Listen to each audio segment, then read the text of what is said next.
Donc nous allons faire le corrigé du calcul de longueur développée de tube. Donc j'ai ouvert l'exercice longueur développée sur Excel.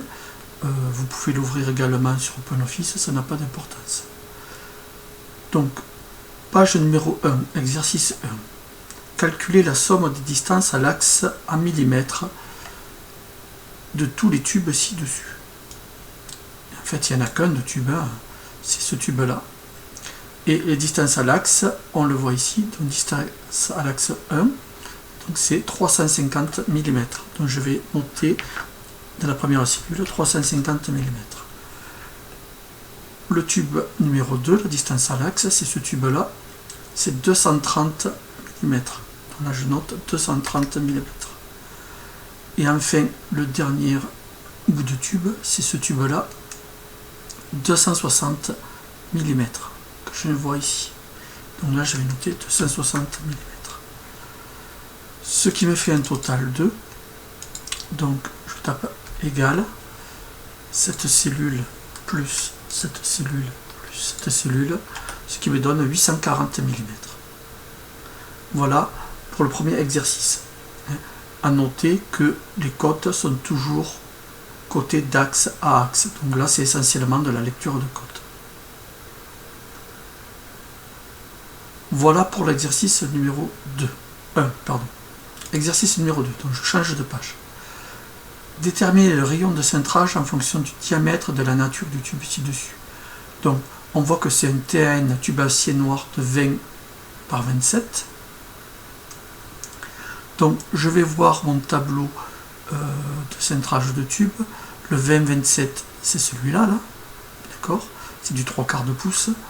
Un rayon de 65 mm. Donc, il me faudra au minimum un rayon de 65. Donc, ici, je note 65 mm. Attention, c'est pas mètre, c'est millimètre. Voilà.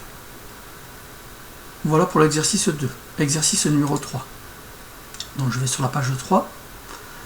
Déterminer la longueur développée du tube ci-dessous. Bien.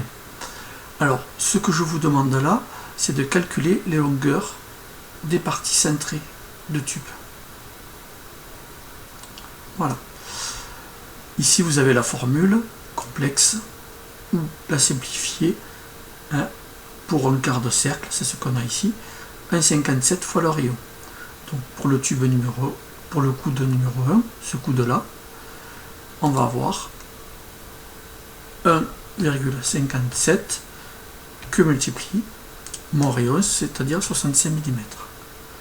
Pour que Excel me fasse le calcul, je mets égal devant et j'appuie sur Entrée. Ce qui me fait 102,05 mm. Le coude numéro 2, c'est celui-là. D'accord? C'est exactement le même calcul. C'est égal à 1,57 fois mon rayon de cintrage. 65. Okay. Soit un total de 102 plus 102,5, 204,10 mm. Voilà. Et si je veux arrondir au millimètre, voilà, ça fait 204 mm.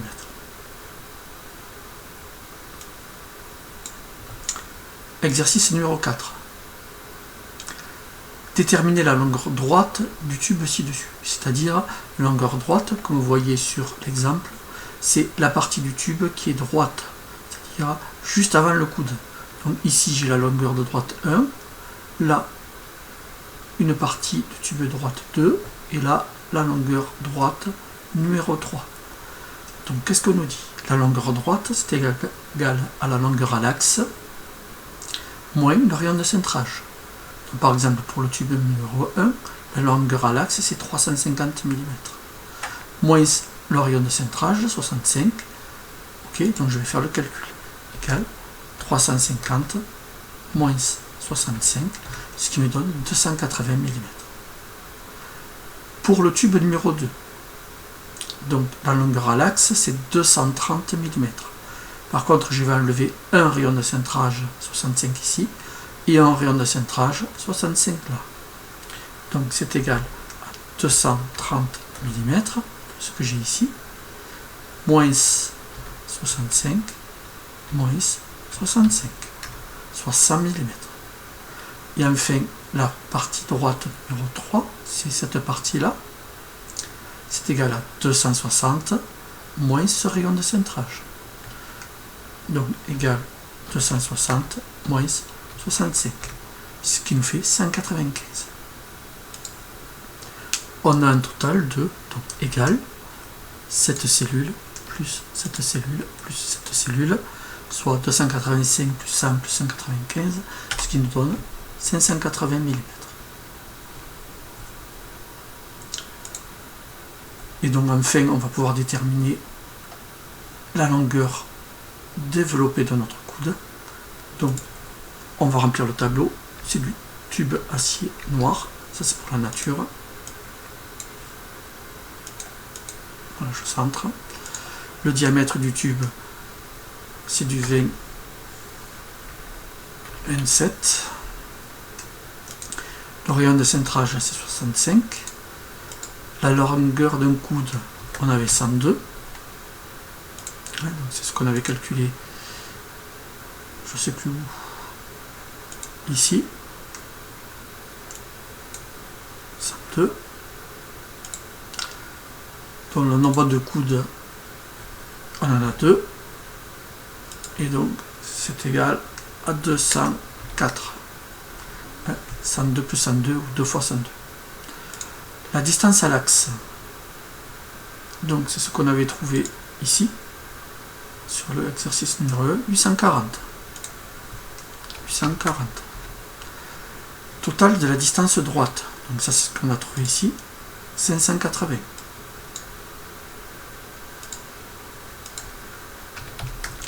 Voilà. Et donc la longueur développée du coude, c'est égal à la distance à l'axe,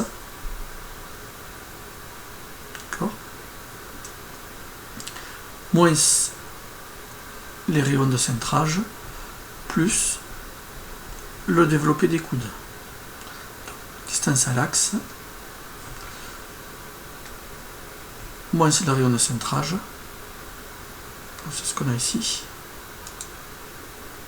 voilà, plus le développé des coudes. Voilà. Ou alors, c'était égal encore aussi à la distance droite, plus le développé des coudes. C'est-à-dire, c'est égal à 580 plus 204. Voilà. Parce que la distance à l'axe moins les rayons de cintrage, en fait, ça revient à calculer la distance droite. Hein. Distance à l'axe moins les rayons de cintrage, c'est distance droite. Voilà. Donc, la formule que l'on peut noter, hein, c'est égal à la distance droite plus le développé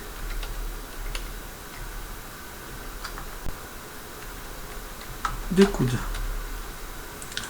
Distance droite des tubes plus le développé des coudes.